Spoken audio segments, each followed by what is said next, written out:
¿Qué tal, estimados oyentes? Bienvenidos a la primera cápsula de Falsas Máximas, esta prueba, este experimento que estamos haciendo para poder aportarles algo adicional a las conversaciones que tenemos el padre Pablo y yo en la temporada normal, en la temporada regular de nuestro podcast, porque sentimos que siempre hay mucho que se puede profundizar y que se puede explicar y compartir con ustedes con mucho cariño. El día de hoy dentro de esta temporada en la que estamos hablando acerca de la vocación de los laicos en el mundo, quiero compartirles un relato de dos personas, de dos laicos que murieron, vivieron y murieron en el siglo XX y que nos dejan ejemplo de una vida cotidiana, de una vida de un laico y cómo ésta, transformada por el amor de Cristo, por la convicción de la vivencia según el Evangelio, se convirtieron en una luz para su comunidad, en un ejemplo para nosotros como cristianos y pues un ejemplo para toda la iglesia, básicamente. Entonces, espero a ti que me estás escuchando poder animarte un poco más, mover un poco tus entrañas, tu alma, tu corazón, para que también te decidas, así como tengo que decidirme también yo de manera más completa, a vivir la vida buscando la santidad en las realidades temporales, en la sociedad, en las cosas cotidianas. Y empezamos con Santayana Beretta Mola. Ella nace, Santayana Beretta Mola, en una pequeña ciudad italiana que se llama Magenta, en los años 1920, un 4 de octubre de 1922, en una familia católica donde la vivencia de su fe estaba en el centro. Gianna creció rodeada de amor, oración y un sentido profundo de servicio. Y ya desde joven sabía que quería vivir su vida como un reflejo de Cristo, pero como tal no en un convento, sino en el mundo real, en la sociedad, en las actividades temporales, en el bullicio de la vida cotidiana. Gianna, así, estudió medicina, cosa que además era muy poco común para esos años, y además se especializó en pediatría. Y consultaba en una ciudad que se llama Mesero, que está cerca de Milán. Y pues no solamente se dedicaba a lo estrictamente de la curación del cuerpo, sino también el ánimo y la curación del corazón y el alma. Y esto porque atendía a los pobres, por ejemplo, sin cobrarles. Ella también pues daba consuelo a las familias y siempre con una sonrisa le decía a sus pacientes y a las familias, estás en las manos de Dios. Pero su fe además no solo se quedaba en la consulta, sino que Yana participó y fue líder de un movimiento que se llama Acción Católica, que busca llevar el Evangelio a través de los laicos a la sociedad. Y bueno, en esta Italia de posguerra, al final de la Primera Guerra Mundial, el país estaba dividido y el comunismo ganaba terreno.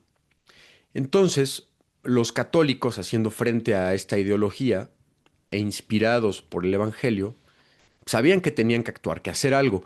Y Yana, pues contribuyó mucho, participó, por ejemplo, organizando retiros, charlas para jóvenes, y animaba particularmente a las mujeres a vivir su fe en la familia y en la comunidad. Sí, su trabajo no era como tal político en el sentido de tener un cargo público, pero si nos damos cuenta, pues, su perfil es de un gran impacto en la sociedad y en su comunidad. En un tiempo en que la sociedad debatía su rumbo, Gianna era una voz que defendía los valores cristianos, desde la dignidad de la vida hasta la importancia de la familia. En 1955 se casó con Pietro Mola, que era un ingeniero de gran corazón, con quien hizo y constituyeron un hogar lleno de fe, risas y cuatro hijos. Pero en 1961, durante su cuarto embarazo, llega una prueba, un diagnóstico que le cambiaría la vida. Y fue que le diagnosticaron un fibroma uterino, es decir, un tumor que básicamente ponen en riesgo su vida. Y los médicos, seguramente amigos, compañeros suyos de la labor médica, le ofrecen opciones que salvarían su salud, pero que podrían dañar a su hija, que aún estaba en su vientre. Y Yana, con una fe inquebrantable, dijo, si hay que salvar a alguien, si hay que elegir, salven al bebé. Si hay que elegir, salven al bebé. Y así, en abril de 1962, Gianna da a luz a su hija Gianna Emanuela, pero su salud se deteriora rápidamente. Y de hecho, una semana después, el 28 de abril, muere a los 39 años, ofreciendo su vida por amor. Y bueno, su sacrificio no solo salvó a su hija, sino que se convirtió en un ejemplo para su comunidad y para el mundo.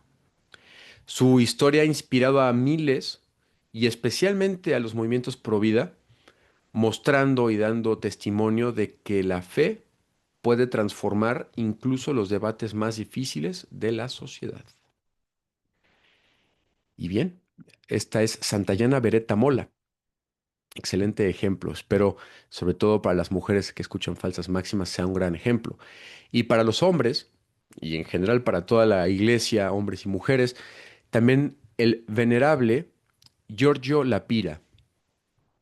Nada más para recordar, en caso que no lo sepan, venerable es un título que adquieren pues, los fieles católicos que están en proceso de canonización, pero que aún no llegan, ¿cómo se llama?, a un nivel de beato o de santo, que para esto ya requiere que se hayan realizado milagros por su intercesión de manera demostrada. Pero bien, venerable Giorgio Lapira. Ahora, otra vez en Italia, y por alguna razón hay muchos santos italianos, yo creo que ahí se vive mucho la fe, necesitamos más hispanoamericanos. Pero bueno, en este caso, Giorgio Lapira nace en Sicilia, en un pueblo que se llama Pozzallo, y nació el 9 de enero de 1904. Y pues él es de origen de una familia humilde, pero pues creció con un amor profundo por Dios y pasión por la justicia. Estudió derecho, se convirtió en profesor de Derecho Romano en Florencia, pero su verdadera vocación no estaba en dar clases, sino en las calles y en el corazón de la política. Giorgio Lapira no era un político común. En una Italia devastada por la Segunda Guerra Mundial, donde el comunismo, una vez más, donde el comunismo y el secularismo competían por el alma del país, él se unió a la democracia cristiana, un partido que buscaba construir una sociedad basada en valores cristianos.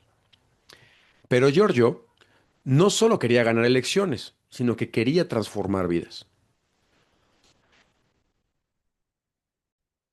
Como miembro, como miembro de la Asamblea Constituyente en 1949, ayudó a redactar la Constitución italiana, asegurándose de que la justicia social y la dignidad humana fueran sus pilares.